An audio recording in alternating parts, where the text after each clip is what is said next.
पहाड़ कठोर हैं इसलिए नदियाँ छोड़ जाती हैं, या फिर नदियाँ छोड़ जाती हैं इसलिए पहाड़ कठोर हैं? इन सारे सवालों को हम पहाड़ पे ही छोड़ देते हैं। तो आइए, सभी को प्रणाम। पहलाग मैं टीना नेचुरल ब्लॉग विद टीना के सुहाने सफ़र में आप सभी का स्वागत करती हूँ।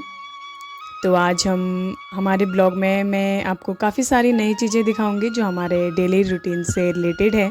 तो आइए दिखाते हैं आपको। ठंडी ठंडी हवाओं के बीच सबसे पहला काम हमारा झाड़ू पोछे का रहता है। तो हम लगाएंगे झाड़ू। और देखिए, आमतौर पे गांव घरों में जो झाड़ू इस्तेमाल किया जाता है वो बाजरे के पौधे के रेशों से बना होता है।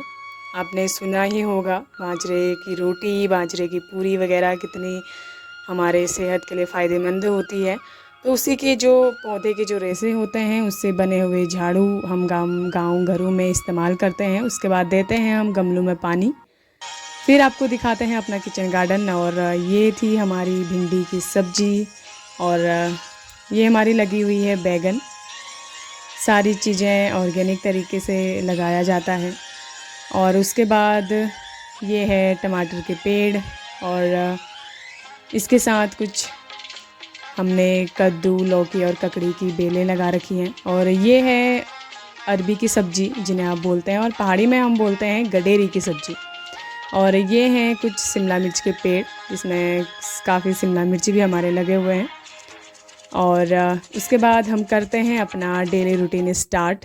सुबह नहा धो के सूर्यदेव को जल चढ़ाते हुए ईश्वर से एक छोटी सी मुलाकात, क्योंकि माना जाता है कि सुबह सुबह ईश्वर सब चीज़ सुनता है। तो उसके बाद हम आते हैं अपने नाश्ते की तरफ, और रोटी सब्ज़ी बना के ये शिमला मिर्च और आलू, ये सारे हमारे ही खेत की सब्जियां हैं ऑर्गेनिक तरीके से जो हमने लगाई हुई हैं।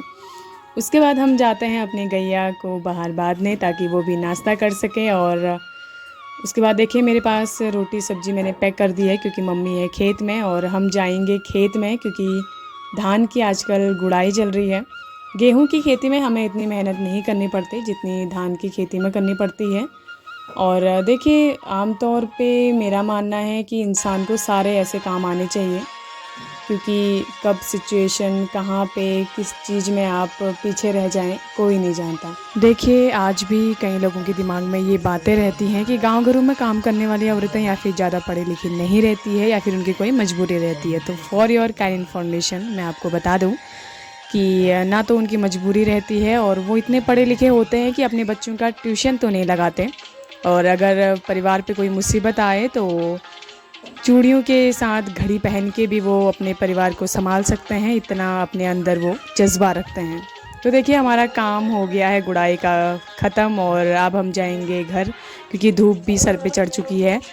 और फिर गैया को बाहर बांधते हैं ताकि थोड़ा सा उसे पानी वगैरह पिला सकें, और साथ में उसकी बच्चिया को भी धुआं लगाते हैं घरों में, ताकि जो हमारे बांधे हुए जानवर हैं उन्हें मच्छर या मक्खी ना लगे।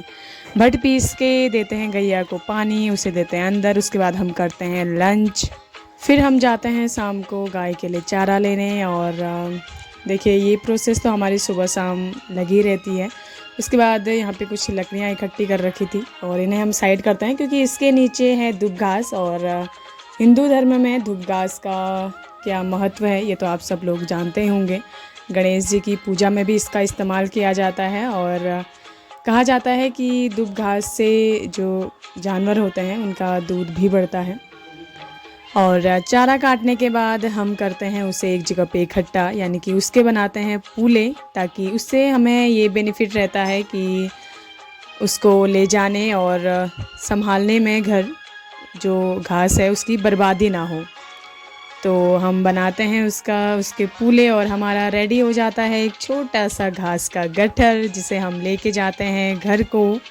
और देखिए, आज शाम का मौसम कितना सुहाना है। गांव में ठंडी ठंडी हवा चल रही है, और